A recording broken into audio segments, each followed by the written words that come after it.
on the Cleveland Browns and what is going on in Cleveland. Sickened by what I saw offensively from the Cleveland Browns. I went back, watched the film, and I almost threw up. I mean, what is going on with the Browns team right now? In the first 2 games, they have an NFL low 2.4 yards per carry in first halves. It's abysmal. Cleveland has also dropped 5 passes through 2 games. That's tied for the most in the NFL. And this is the first time in Browns franchise history that they've started 0-2 while outgained. The desperation of the Cleveland Browns is already overwhelming them. As they sit at 0-2, their head coach begs Shedeur Sanders to save them, looking as though he is going to fall on his sword. Put the playbook away. Ignore the contracts. The panic is loud enough to tremble the entire city, and this is survival football at its worst. You know someone pressed the panic button so hard that it broke in 2 when a team begins calling up college quarterbacks like it's a late-night telethon. And believe me when I say that this story is becoming more absurd and hilarious than the Browns' malfunctioning playbook. Instant karma strikes more forcefully than the league's meanest linebacker. It doesn't merely come up on you. It wasn't merely a hit for Kevin Stefanski. It was a blindside bag without a mouthguard, a helmet, or anything else. About this post, I feel like Stefanski is 1,000% a lock to get fired. Andrew Berry is sort of safe, y'all. Hear me out, y'all. He's sort of safe. I think this year's draft picks might have made him safe. Think about it, y'all. He secured us a D tackle, the best D tackle in the draft. He secured us a linebacker, might be the best linebacker in the draft. Then he went ahead and drafted us 2 cold-ass running backs. Quinshon Judkins already showed on Sunday he's going to be serious. With the 2 rookie quarterbacks, you got to figure out who can move your franchise forward. The man dismissed Shedeur Sanders like he was just another freshman in line for cafeteria food, strutting into the season with his chest pumped up as though he knew all the answers. However, after just 2 games and 2 humiliating defeats, Mr. Genius abruptly wants to change the entire course of events. He's now stumbling back to the quarterback he threw away. Well, it's convenient now. The desperate light bulb is now flickering on by magic. That is karma's perverse beauty. It never arrives late. It always appears when you least expect it, and in wonderful condition. Karma is not a whisperer. It surrounds sound and yells. You got to go through 2 individuals to insert yourself as, the starter. Dylan Gabriel, who's now the second quarterback at hand, and then obviously Joe Flacco. And when you consider those things, it's like, what situation is better? But he didn't know that he was going to wind up in Cleveland. No. He didn't know that. He opted for what was behind curtain number 2 rather than the known curtain in Baltimore. And the visuals are also nasty. It's comparable to unfollowing someone on social media only to return with a friend request when their following skyrockets. No one finds that performance convincing. No one, not even the haters or the fans. This goes beyond Stefanski's karma smack. Karma is making fun of all the skeptics who rolled their eyes at the notion that Shedeur would be prepared for the NFL. Now they have to watch Cleveland go winless with quarterbacks who can't even sustain the offense for 4 quarters. The same crowd that laughed at his performance, made fun of the hoopla, and said he was all smoke and mirrors. The naysayers who claim Shedeur wasn't prepared have suddenly become very quiet, going through statistics as if they were studying for a final test and hoping no one will look up their previous hot takes. Bro, I think we might see Shedeur by London. It's bad, y'all. It's really bad. I'm ready for Dylan too, though, y'all. I understand that Dylan is the number 2 quarterback on the roster. That's what I'm saying. Put him in first and then let Shedeur go get his. Y'all, eventually they're going to put Shedeur in. They're not just going to stick with Dylan Gabriel the rest of the season. I don't see that happen. Yes, I'm ready for Dylan because when Dylan gets in, that means Shedeur is closer to getting in. That's what I'm ready for. At this point, we ain't getting nothing out of it. However, karma always keeps their receipts, and the internet never forgets. So it's always there to hit you in the face when you least expect it. The crazy part comes next. Shedeur isn't even required to enter the field just yet. The Browns are being haunted by the ghost of his skill just by his presence and the potential for him to take shots. When a player who hasn't even put on a uniform has a greater influence than the ones who are on the field, that's horrible. His name is being chanted by fans before he even emerges from the tunnel. How embarrassing is that for the men who are already in uniform? This goes beyond simple desperation. It is blatant humiliation masquerading as a tactic. It's similar to pleading with the teacher to take the wheel for you after failing your driver's test twice.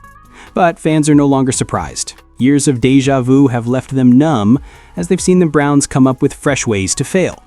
Stefanski's big move comes next. Myles Garrett says, "This is embarrassing." He's mad about it, and everybody else should be fired up about it, but Stefanski's just keeping the same coach approach that he always does in press conferences. Me, I'm pissed off. It goes further back than this. Now the turnover battle has been lost in 9 straight games. That dates back to week 12 of the 2024 season. Cleveland hasn't forced a turnover since week 16 of last season. What are we doing? And all we're doing is giving up turnovers. Did you see the Flacco pick when he was trying to go? Returning to the quarterback, he was treated like a disposable object. Here's the real kicker, though. Is he even aware of what he's revealing? Because if Shedeur takes over and performs well, it not only saves the squad, but also puts Stefanski in the spotlight. All of a sudden, everyone is wondering, why wasn't this move made earlier? All of those justifications abruptly vanish, and the story changes to a blazing neon sign that reads, "Coach didn't believe until he was forced." That's not being a leader. Pure survival mode is that. Furthermore, survival mode in the NFL just means that your job is on the verge of collapse. The entire league, the locker room, and the fans all witness it. Stefanski is not in charge of an army. He is holding on to the last lifeboat before the ship as a whole sinks. Instant karma on a national scale is so dramatic that it seems like it was written for television. Even with his own hand-picked starters, the same guy who wanted to show off that he could win without Shedeur is unable to muster victories. The coach who believed that his intransigence made him appear strong now appears weak as he goes above and beyond to tidy up the disaster he produced. Look at it. You can look at it and be thankful and take full advantage of the opportunity, or you can look at it like, dang, this is what I've been asking for. I'm not prepared, so I'll say I've been able to sleep good at night, knowing I was playing. I didn't know I was playing to, one of the days that was close. and then I just prepared it as normal. But it was definitely that switch and it kicked in. And when you out there on the field, it's different. Like, you understand, ball's ball. But ball never been a problem for me. It's like forgoing an umbrella to appear tough, then running through a downpour while feigning indifference to the rain, while surreptitiously looking for the closest umbrella stand. What makes everything even more juicy? The moment. Like clockwork, the coach who previously pretended that Shedeur wasn't the solution is suddenly unable to stop imagining plays in which Shedeur is the sole solution. For everyone to see, instant karma wrapped in orange and brown suffering. The funniest twist is that it appears worse the more desperate Stefanski becomes. The detractors are no longer able to find anything funny about this spectacle. As they watch the Browns destroy their own home, they are too preoccupied with choking on their pride. Stefanski is no longer only pleading for assistance, he's pleading with his teammates, the supporters, and perhaps even Shedeur himself for forgiveness. Here's the reality of karma, though. You have no control over when it arrives. Furthermore, you definitely don't get to change your mind after the fact. You were either dragged through the muck later on, or you believed right from the start.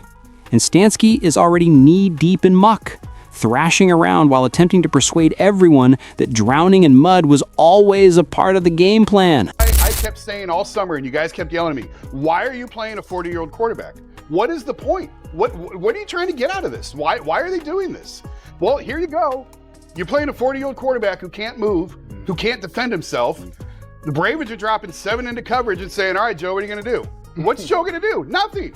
Like, that's why there's nobody open. The Ravens weren't even blitzing yesterday. And part of it is the offensive line. DeJuan Jones, this is a major opportunity for DeJuan Jones to make himself a lot of money and prove to the Browns he can be a franchise left tackle. That is the spectacle that Cleveland has become. This is where the circus truly comes into play, because it almost seems courteous to describe Joe Flacco's alleged performance versus the Ravens as awful. It was more than just poor football. He seems to have entered the incorrect building, believing he was going to play in a charity flag game in his backyard rather than the NFL. Baltimore didn't have to exert much effort. As the throng moaned, they stood back and watched Flacco float past by as if he were sending postcards to the wrong locations. They smiled. The Ravens' defense appeared to be taking a Sunday stroll. However, Stefanski appeared to be watching his career burn in slow time, frame after frame. Both the board and the fans witnessed it. As he stood there wondering why he was still being called upon to revive an offense that had flatlined immediately following the coin toss, Flacco most likely knew it, madam. The whispers turned into screams at that point. Incorporate Shedeur Sanders into the game. Put an end to the experiments. With the patchwork quarterback carousel, fans had had enough. I'm sick of pretending that this team can go anywhere but down with washed-up veterans. At last, the front desk asserted its authority, and Stefanski was forced to fold after holding on to his stubborn position like a man trying to fix a faulty TV remote control one more time. The awful irony here is that Stefanski was drawn into this catastrophe by his initial refusal to listen. You're watching the game, Chad. There's a lot of Shedeur Sanders fans. What did you think of his first outing? Listen, all the talk and the narratives and the storylines and whatever you want to say, sooner or later that ball's about to snap. And that young man we watched at Colorado, who's one of the best football players in the nation, is now looking like one of the best football players in the nation at another level. That's what it was. I knew the collusion and all the stuff, like I said, you want to go through. You saw what Shedeur Sanders was capable of. We all knew what Shedeur Sanders was capable of, and he's going to show that he should start there. Flacco's there. Kenny Pickett was hurt. That little itty-bitty boy from Oregon, whatever his name is. Dylan Gabriel. Gabriel, he's Karma did more than simply knock. It took a seat and remained to see the performance. Part 2 of Instant Karma for the coach. Disregard the board, ignore the obvious, and before the leaves even begin to fall, your season will be over. The twist of fate is now upon us. It appears that the only remaining lifeline is the same Shedeur Sanders Stefanski, whom he wanted nothing to do with. Finally, with pressure mounting from all sides, Stefanski is getting ready to launch the child onto the field. To be clear though, it's not because he was a superb chef. It isn't because he suddenly realized what was going on. It's because the board has had enough of his obstinate behavior. Nothing shouts, "Your job is dangling by a thread," louder than being forced to play the quarterback you've resisted all along. Stefanski is presently confined. The coach entirely loses control of the narrative if Shedeur fails. If Shedeur has trouble, he will be held accountable for squandering so much time by keeping him on the bench. Stefanski appears to be cooked in any case. The visuals are harsh. Envision being so cut off from your own front office that they coerce you into taking the action you ought to have taken weeks ago. It's similar to when a teacher forbids the class's brightest student from responding to a question. After everyone fails the test, the one student who knew the answer the entire time is eventually called upon.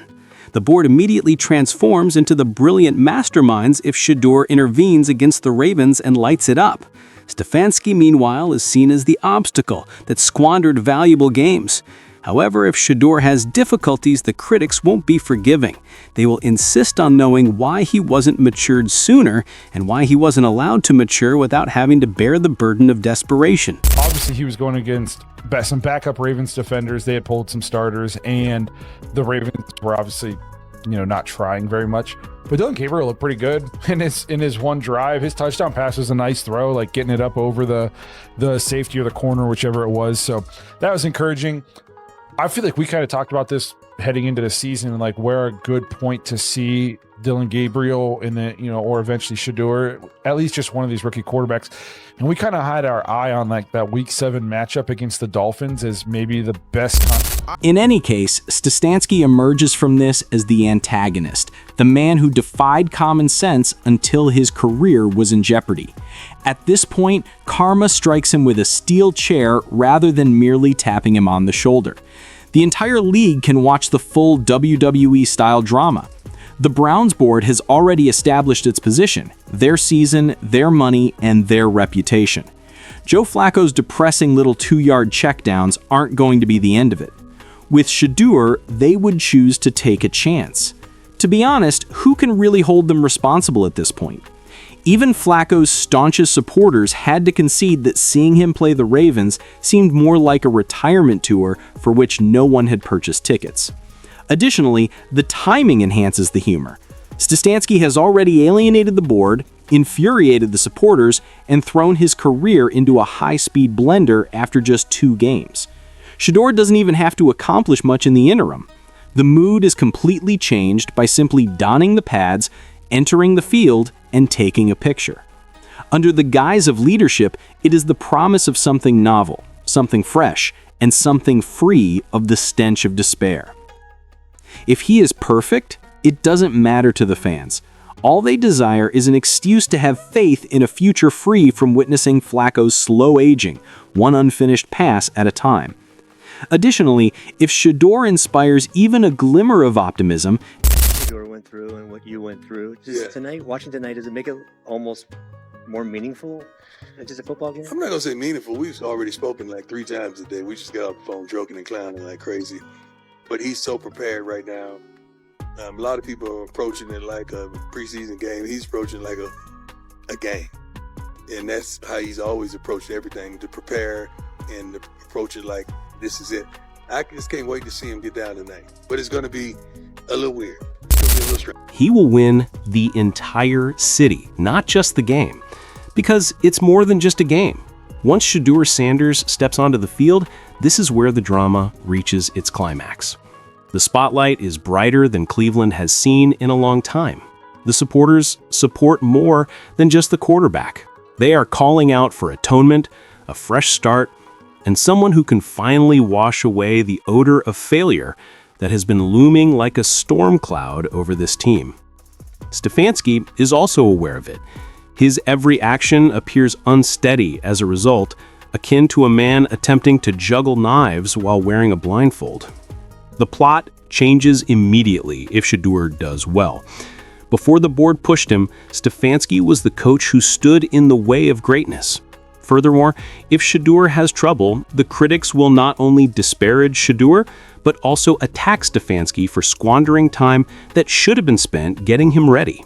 For the coach, it is a no-win scenario. For the fans, however, it's all electricity. It seems like history is being made with every picture Shedeur takes. He has already given Cleveland something they haven't had in a long time before he even throws his first touchdown. I hope. Hope. Real. Unadulterated. Infectious. And that transcends all stat lines in a city starved for a hero. Thus, Stefanski's situation is extremely clear. Play Shedeur, act as though you gave in to peer pressure, and hope the child helps you out enough to make you appear less foolish. It's a ball player, fellas, and I love that he went out there.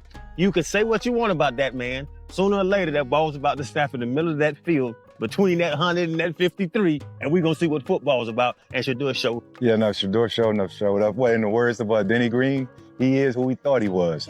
This is the same person we've seen the last 4 or 5 years, from Jackson State to Colorado, always poised.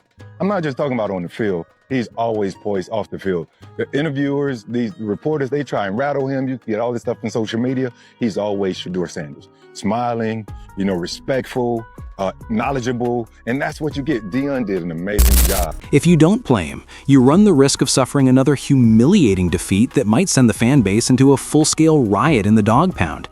When instant karma gets strong, marches directly into your locker room and challenges you to say no, it looks like this. After initially refusing to listen, the coach is now forced to comply. In the process, he is transformed from a presumed leader to a defenseless bystander on a rogue train. St. Stanski's is no longer in charge of the Browns season. Now it goes beyond victories and defeats. It concerns his ability to withstand the consequences of his own arrogance and stubbornness. The irony couldn't be more incisive. Now, the quarterback he fired has the potential to either expose him or save him, or do both at once. In any case, the circus isn't slowing down, and with each new picture, the supposed ringleader appears to be becoming more and more like the clown. It's terrible in the spotlight. The pressure is oppressive. Cleveland is observing every action as if it were a primetime soap opera. And since this narrative is just going to get wilder, if you've read this far, don't forget to hit the like button, subscribe to the channel, and tell someone who likes drama about it. I'll see you at the next one.